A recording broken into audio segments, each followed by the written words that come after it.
Halo sobat sekalian, selamat datang di channel ini. Admin mohon maaf sebelumnya buat yang sudah nungguin penjelasan detail chapter 315 kemarin. Sebenarnya kontennya sudah siap, tapi soalnya pas dibaca kembali naskahnya, ternyata naskah yang admin buat tidak masuk akal. Jadi admin harus merevisinya kembali biar konten yang kalian terima dapat menghibur kalian semua.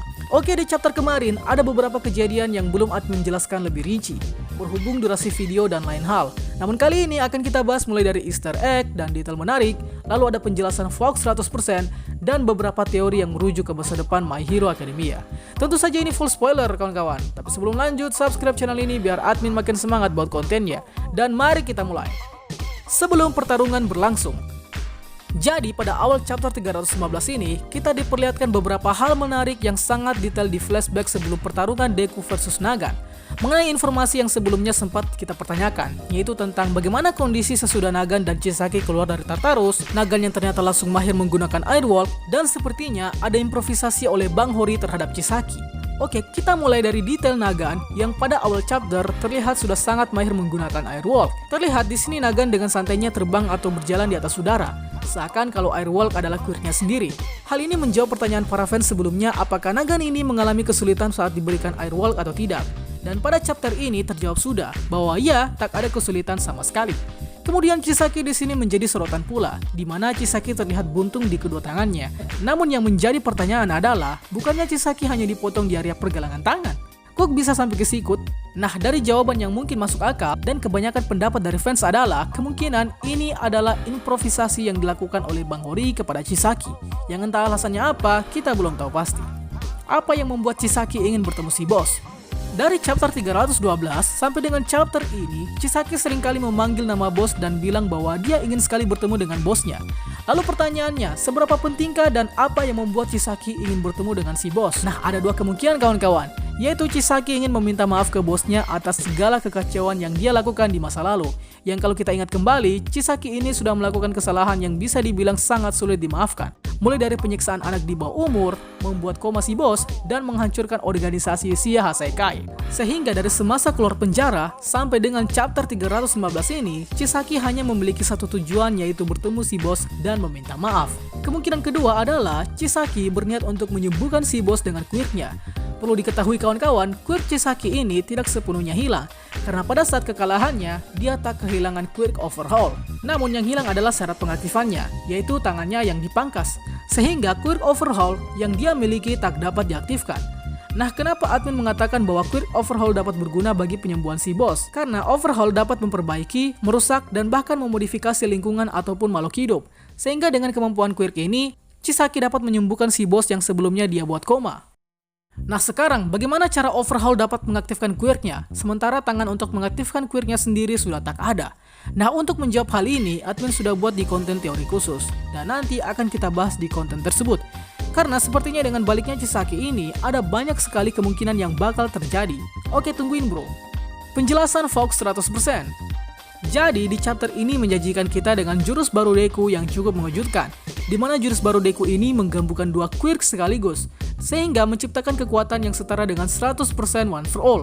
Dan apalagi kalau bukan teknik Fox 100%. Fox 100% adalah teknik yang Deku gunakan pada saat dalam keadaan terdesak, yang dimana saat itu Chisaki hampir saja jadi donat, oleh karena peluru Nagan yang ditembakkan dengan kecepatan penuh, sehingga sangat di luar nalar apabila Deku dapat menandingi kecepatan tembakan rifle di Nagan. Namun siapa sangka, dugaan tersebut dapat dibantah oleh aksi Deku dengan Fox 100%. Lalu pertanyaannya sekarang, apa itu Fox 100%? Oke, pada chapter ini dijelaskan pula bahwa Deku masih sebatas menguasai One for All 45%. Dengan akal cerdiknya, kemudian Deku menggabungkan quirk Fajin yang sebelumnya telah dia kumpulkan energi kinetisnya, lalu kemudian dipakai bersamaan dengan 45% One for All, sehingga dapat melengkapi One for All 45%. Alhasil apa yang disebut dari Fox 100% adalah perpaduan dari One for All yang masih sebatas 45% dan kekuatan dari quirk Fajin, sehingga jadilah tiruan dari One for All 100%. Namun perlu digarisbawahi adalah kekuatan dari Fajin hanya bersifat pelengkap untuk One for All yang masih terbilang lemah, dan Fajin juga memiliki resiko apabila tidak digunakan secara bijak, Seperti misalnya di chapter 314 yang lalu, akibat quirk Fajin, tubuh Deku menjadi tidak stabil dan melemahkan sistem paralel penggunaan quirk. Tapi tentu saja dengan adanya teknik baru ini, Deku bisa memiliki kekuatan super speed yang hampir setara dengan kecepatan quirk engine. Mengapa demikian? Jika kita perhatikan kembali pada panel ini, saat Deku bergerak dengan Fox 100%, dia memiliki kecepatan yang lebih cepat dari peluru Lady Nagan. Terlebih lagi pada panel yang menunjukkan aksi Deku ini, kita diperlihatkan dengan jelas bahwa waktu seakan terhenti beberapa detik dan tiba-tiba saja Deku berada di tempat yang berbeda. Wow, hebat sekali. Lady Nagan tidak sepenuhnya jahat. Sejauh ini ternyata Lady Nagan tidak sepenuhnya jahat dan menjadi villain seperti yang kita kira. Hal ini karena pada chapter 315, Nagan ternyata hanya memancing Deku dengan pelurunya hanya karena dia berniat ingin merusak mentalnya. Dia berharap kalau Deku bakal seperti dia yang mentalnya rusak dan bisa segera dibawa ke All For One. Namun sayangnya Deku di sini tak seperti dugaannya. Deku mampu mematahkan dugaan Lady Nagan sehingga dia mengakui bahwa ya, Deku ini memang pada dasarnya adalah orang baik. Dia adalah potret nyata seorang superhero yang sebenarnya.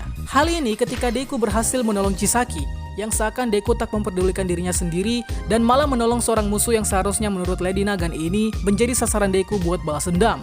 Belum selesai sampai di situ, Deku juga malah mengajak Lady Nagan untuk bertobat dan mengikuti jalannya dalam mengalahkan All For One. Alhasil dengan sikap yang diberikan oleh Deku ini membuat Lady Nagan semakin sadar akan ideologinya yang lemah. Lady Nagan juga akhirnya ketahuan bahwa ya, peluru yang ditembakkannya itu tidak bermaksud untuk membunuh siapapun. Hal ini Deku sadari semenjak pertama kali Nagan mengincar Deku, di mana Nagan hanya merusak handphonenya, menggores tubuh, dan menakut-takuti Deku dengan kecepatan pelurunya. Yang harusnya kalau Nagan memang seorang penjahat, maka membunuh Deku adalah perkara yang mudah. Akan tetapi karena Nagan pada dasarnya adalah seorang pro-hero yang dikriminalisasi, alhasil Deku di sini mau mengajak kembali Lady Nagan untuk bertobat. Namun sayang sekali, Nagan akhirnya meledak sesudah insaf. Penyebab Nagan meledak. Insiden meledaknya Lady Nagan ternyata tidak luput dari pertanyaan pembaca. Kok bisa Lady Nagan meledak dengan sendirinya? Padahal All For One tidak berada di tempat kejadian. Untuk menjawab hal tersebut, ada dua teori nih. Yang pertama adalah All For One kemungkinan memiliki quirk yang berupa bom waktu. Sehingga pada saat kesepakatan antara dia dan Nagan gagal, maka untuk menghapus informasi yang ada, All For One sudah menyiapkan skenario untuk meledakkan Lady Nagan yang memilih insaf. Tujuannya tidak lain agar Deku kehilangan sumber informasi, dan juga Deku sendiri mengalami tekanan mental oleh sebab orang yang harusnya dia lindungi malah mati terbunuh. Ini sebenarnya sudah menjadi kebiasaan All For One sejak dulu. Ambil contoh pada saat membunuh Nana Shimura, mental All Might pada saat itu juga sudah sangat rusak akibat si Falcon. Nah kalau begitu, sejak kapan All For One menanamkan peledak pada Lady Nagan? Admin menduga bahwa pada saat dia transfer quirk Airwolf, pada saat itu pula secara bersamaan All For One menanamkan peledak ke Nagan guna untuk sebagai bagian dari kesepakatan. Dan ya, inilah kesepakatan yang All For One dan Nagan sepakati waktu di Tartarus. Alhasil walaupun Nagan mendapatkan Airwolf, akan tetapi dia juga terikat dengan kesepakatan. Sehingga Nagan di chapter ini sesaat sebelum meledak, dia terlihat tersenyum, yang menandakan bahwa kini dia tidak lagi memiliki harapan dan sebentar lagi akan meledak.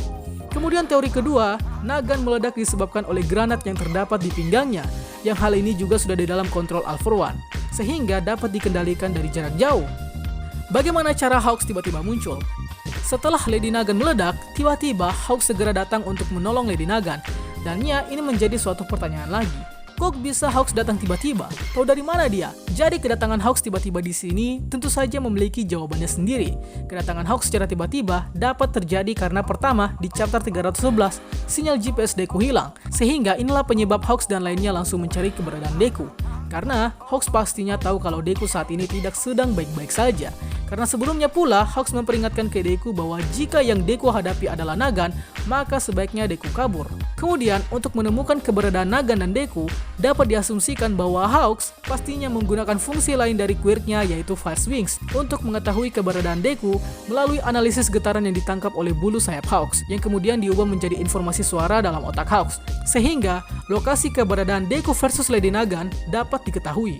Namun sayang sekali, mungkin Hawks di sini terlalu lamban karena sayapnya terlihat masih dalam proses pertumbuhan setelah sebelumnya hangus dibakar oleh Dabi. Alhasil, Hawks belum sempat menyelamatkan Nagan sesaat sebelum meledak karena kecepatan manuvernya yang berkurang. By the way, jika kalian penasaran dengan seberapa hebatnya quirk Hawks ini, admin sudah buat konten khusus yang ngebahas quirk milik Hawks. Silahkan singgah jika berkenan. Dan ya, coba layangkan pertanyaan menarik kalian di kolom komentar. Berhubung banyak sekali yang request untuk adain sesi baca komentar seperti di konten channel Ray buat trailer, komentar kalian yang menarik akan admin jawab di konten selanjutnya. Oke guys, itulah pembahasan kita pada kali ini. Sanggah apabila ada yang kurang, request juga di kolom komentar untuk pembahasan selanjutnya. Dan akhir kata, see you next time.